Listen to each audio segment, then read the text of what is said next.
हर हर महादेव। आंध्र प्रदेश के वीर ब्रह्मेंद्र स्वामी ने करीब 700 साल पहले तेलुगु में काल ज्ञानम नामक ग्रंथ की रचना की थी, जिसमें करीब 14,000 भविष्यवाणियाँ हैं। उनमें से कई सच साबित हो चुकी हैं और कुछ भविष्यवाणियाँ अभी घट रही हैं और कुछ आने वाले समय में सच साबित होंगी। 700 साल पहले स्वामी जी ने हाइड्रो इलेक्ट्रिसिटी, ऑटोमोबाइल्स, विश्व युद्ध, महात्मा गांधी के जन्म जैसी अनेक भविष्यवाणियां कर दी थी। आज हम उन्हीं के ग्रंथ काल ज्ञानम की कुछ भविष्यवाणियों के बारे में जानेंगे। उनकी भविष्यवाणियों में कल्कि अवतार और तृतीय विश्व युद्ध की बातें भी लिखी हुई हैं। वीर ब्रह्मेंद्र स्वामी ने भविष्यवाणियों का साल बताने के लिए हिंदू वर्षों का नाम इस्तेमाल किया है, जिन्हें संवत्सर कहा जाता है। हिंदू काल गणना के अनुसार संवत्सर वह साल होता है जो बृहस्पति ग्रह की सापेक्ष स्थिति पर आधारित होता है। एक संवत्सर लगभग 361 दिनों का होता है, जो सौर वर्षों से थोड़ा कम है। बृहस्पति ग्रह 12 राशियों की परिक्रमा लगभग 12 सौर वर्षों में पूरा करता है। जब बृहस्पति ग्रह ऐसी 5 परिक्रमाएं पूरी करता है तो उसे एक संवत्सर चक्र कहा जाता है, जिसके अंतर्गत 60 संवत्सर आते हैं। 60 संवत्सर समाप्त होने के पश्चात यह चक्र पुनः आरंभ हो जाता है। इसका अर्थ यह है कि बृहस्पति ग्रह 60 साल पहले जिस स्थान से अपनी परिक्रमा आरंभ करता है, 60 साल बाद पुनः उस जगह पहुंच जाता है। तो वीर ब्रह्मेंद्र स्वामी ने अपनी भविष्यवाणियों में इन संवत्सरों के नाम का उल्लेख किया है, जिसके आधार पर हम उन भविष्यवाणियों का काल निश्चित कर सकते हैं। 60 संवत्सरों का नाम और अंग्रेजी कैलेंडर के साल आप इस सूची में देख सकते हैं।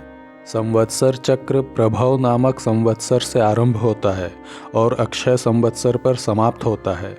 1867-68 में प्रभव संवत्सर था। उसके 60 साल बाद 1927-28 में पुनः प्रभव संवत्सर और उसके 60 साल बाद पुनः 1987-88 में और फिर 2047-48 में। इस तरह 60 साल के अंतराल के बाद संवत्सर की पुनरावृत्ति होती है। तो चलिए अब हम काल ज्ञानम की कुछ भविष्यवाणियों को जानते हैं। जैसा कि उड़ीसा के भविष्य मालिका में लिखा हुआ है, इसमें भी समाज के बारे में वही बातें लिखी हुई हैं। कृषि कार्य नष्ट हो जाएगा, गाय कम दूध देगी, पिता और पुत्र में लड़ाई होगी, कलयुग में चारों ओर सांप्रदायिक हिंसा बढ़ जाएगी, लोगों के अंदर सही गलत में फ़र्क करने की क्षमता समाप्त हो जाएगी और वो अनैतिक संबंधों में लिप्त होंगे, पर्वत फट पड़ेंगे और ज्वालामुखी विस्फोट होगा, एक दूसरे की संपत्ति हड़पने में लोगों की दिलचस्पी होगी, चोरी डकैती और बीमारी में बढ़ोतरी होगी, आग से होने वाले नुकसान बढ़ जाएंगे, जंगली जानवर गांवों में घुस कर घूमेंगे। ये सब घटित होता हम देख रहे हैं। अब हम काल ज्ञानम की कुछ ऐसी भविष्यवाणियों को जानते हैं जो सच साबित हो चुकी हैं। काल ज्ञानम में लिखा है, हथिनी एक सूअर के बच्चे को जन्म देगी और मादा सूअर एक हाथी के बच्चे को जन्म देगी। ऐसा कई बार हो चुका है, अखबारों और न्यूज़ चैनल में आ चुका है। हाल ही में 2016 में उत्तराखंड से भी एक ऐसी घटना सुनने में आई थी। फिर लिखा है, मुस्लिम लोगों का युद्ध होगा और वो 7 साल तक लड़ेंगे। यह भी हो चुका है। 1980 से 1987 तक गल्फ वॉर ईरान और इराक के बीच हुआ था। रौद्री नामक साल के नवंबर में भयानक युद्ध होगा। नवंबर 1980 में ईरान इराक युद्ध आरंभ हुआ था। फिर लिखा है, पिंगली नामक साल में भयानक युद्ध उत्तरी देशों में आरंभ होगा और काल युक्ति नामक साल तक चलेगा, जिसमें करोड़ों लोग मारे जाएंगे। यह भविष्यवाणी प्रथम विश्व युद्ध के 1917-18 के 2 सालों को इंगित करता है, जब अमेरिका ने जर्मनी के खिलाफ युद्ध की घोषणा 1917 में की थी और अंततः 1918 में यह समाप्त हुई। फिर लिखा है, गाड़ियों को खींचने के लिए बैलों की ज़रूरत नहीं पड़ेगी, पानी के सहारे बत्तियां जलेंगी, बाघ और बकरी एक ही तालाब में पानी पिएंगे। तो आज आप देख ही रहे हैं, गाड़ियों को खींचने के लिए बैलों की ज़रूरत नहीं पड़ती है, पानी के सहारे बत्तियां जलेंगी अर्थात हाइड्रो इलेक्ट्रिसिटी, बाघ और बकरी एक ही तालाब में पानी पिएंगे अर्थात चिड़ियाघरों में वही होता है, सभी जानवरों को एक ही जगह रखा जाता है। फिर लिखा है, पराभव नामक साल में बड़े स्तर का भूकंप होगा और अमेरिका में हजारों लोग मारे जाएंगे और बड़ी मात्रा में धन संपत्ति नष्ट हो जाएगा। यह घटना 1906 में हो चुकी है, जब सैन फ्रांसिस्को में भूकंप आया था। अब आगे कुछ ऐसी भविष्यवाणियों को जानते हैं जो अभी घटित नहीं हुई है, किंतु घटित होने की संभावना है।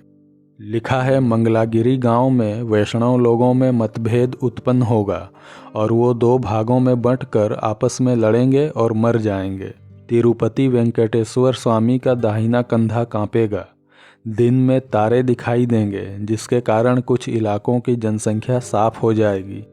उत्तर दिशा में कार्तिक द्वादशी के दिन 4 चेहरों वाला तारा दिखाई देगा, जो 25 हफ्तों तक चमकता रहेगा। तिरुपति जाने का सड़क मार्ग बंद हो जाएगा।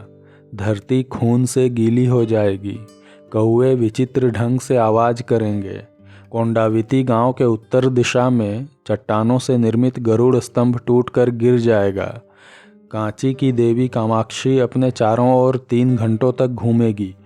नवजात शिशु बात करेंगे। 6 धर्म मिलकर एक धर्म हो जाएंगे। वेंकटेश्वर स्वामी का खजाना चोरी हो जाएगा। कृष्णा और गोदावरी नदी के बीच एक स्थान पर गायें जमा होंगी और अपना प्राण त्याग देंगी। लोग झुंड में जमा होंगे और जंगलों में शरण लेंगे। कृष्णा नदी के बीच में एक स्वर्ण से निर्मित नींव दिखेगी। जो भी उसे देखेगा अंधा हो जाएगा। कर्नाटक में मुस्लिम लोग मंदिरों और मूर्तियों को तोड़ेंगे। 2 सिरों वाला एक मगरमच्छ श्री सैलम मंदिर के देवी भ्रमरंबा की मूर्ति के सामने प्रकट होगा और फिर उस मूर्ति में समा जाएगा। पानी में रहने वाले जीव और मछलियां पानी से बाहर आकर आत्महत्या करेंगे। एक धूमकेतु तिरुपति के पास आकाश में दिखाई देगा। दोपहर में कई लोग उसे देखेंगे और मारे जाएंगे। अमावस्या की रात चांद दिखाई देगा और जिसके कारण कुछ लोग मारे जाएंगे। श्री सैलम मंदिर के देवता मल्लिकार्जुन स्वामी लोगों से बातें करेंगे।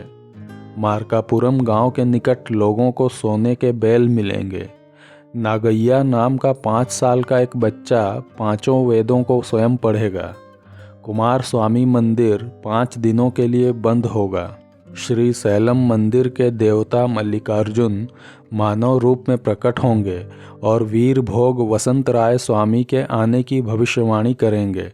उस समय खून की बारिश होगी। ब्रह्मेंद्र स्वामी ने यहाँ जिस वीर भोग वसंत राय स्वामी की बात कही है, वही कल्कि हैं।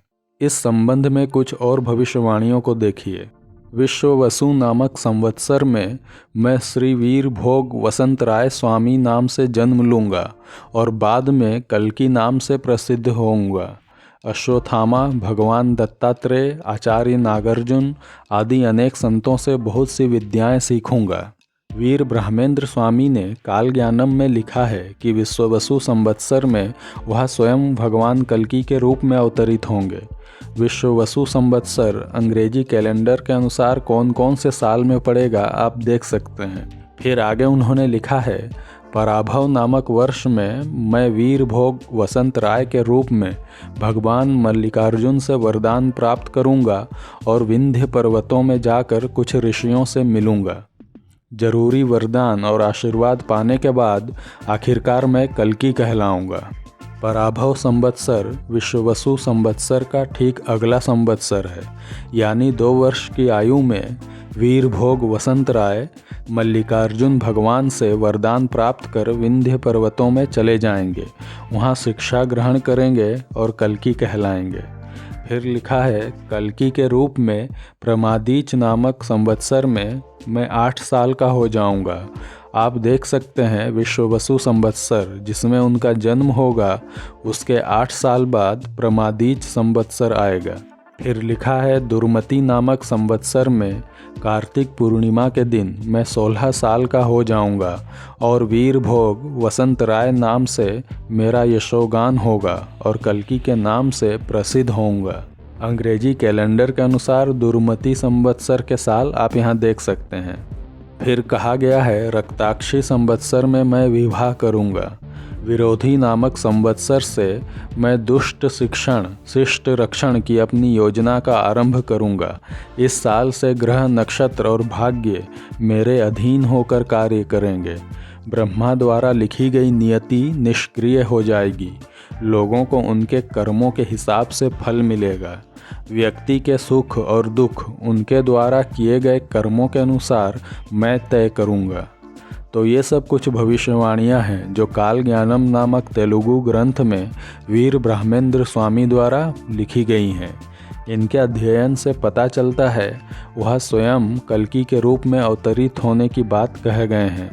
विश्ववसु संवत्सर में जन्म लेंगे, पराभव में शिक्षा ग्रहण करने विंध्य पर्वत चले जाएंगे, रक्ताक्षी वर्ष में विवाह करेंगे और विरोधी संवत्सर से दुष्टों का नाश आरंभ करेंगे। काल ज्ञानम की कुछ अन्य भविष्यवाणियों के बारे में अगली बार जानेंगे। हमसे जुड़े रहने के लिए धन्यवाद। हर हर महादेव।